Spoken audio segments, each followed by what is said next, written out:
For more on this story, our guest is Remi PIET, a research associate at Florida International University. Thank you so much for agreeing to speak with us on France 24. Is there any truth to Donald Trump's accusations? Well, first of all, this allegation that the Russians were developing a specific range of ballistic missile that was in opposition with this treaty, that do not date from the Trump administration. The Obama administration was already making that assumption. But the answer to it is new under Trump. In pulling out of this INF treaty instead of opting for sanctions is clearly a message to the arms industry here in the US and worldwide to develop potentially additional sets of ballistic missiles and cruise missiles to answer potential competition from other countries. Well, what about the U.S.? I mean, is it true, as Vladimir Putin is saying, that the U.S. is already violating the treaty as well?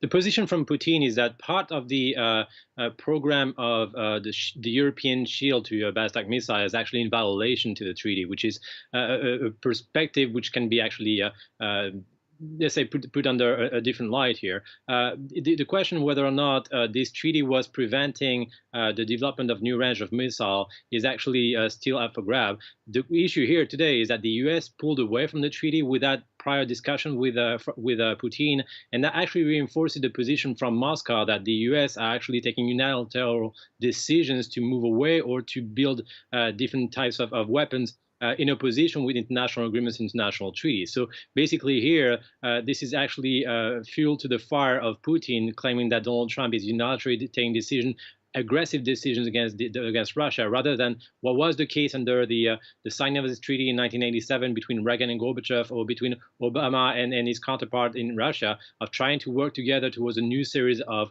joint position towards weapons development. If the treaty is canceled, what kind of repercussions would that have? Well, this actually would give a green light for the weapon industry in the U.S. or Russia to actually openly develop new missiles. That also would be an answer to Chinese development today. I mean, clearly it is an opening up to additional and faster weapons race across the world, and who's going to suffer from it are different theaters of operation, whether it's Yemen, whether it's different countries where those missiles are being used today and sold by the U.S. or sold by other countries. So we're moving away from a multilateral position of reductions of weapons globally, and instead we're going back to a realistic world of countries individually arming and developing more and more weapons at the expense of civilians worldwide. Is there any chance that the treaty can be salvaged? John Bolton saying earlier that nothing had been quite decided yet.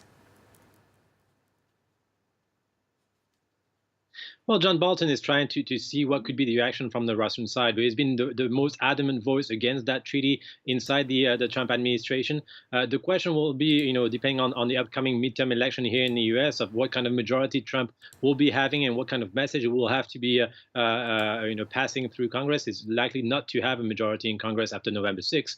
The issue will be what strong position from and what diplomatic policy from the U.S. will be carried forward after those midterm elections. But definitely until those midterm elections, and since Trump has a majority in both chamber of Congress and the capacity to develop a specific aggressive diplomatic policy towards other countries, there's not real doubt that those treaties, multilateral treaties, will be condemned and abandoned by that administration. Yes. All right, Remi PIET, thank you so much for joining us on France 24. You are research associate at Florida International University. Thank you for joining us.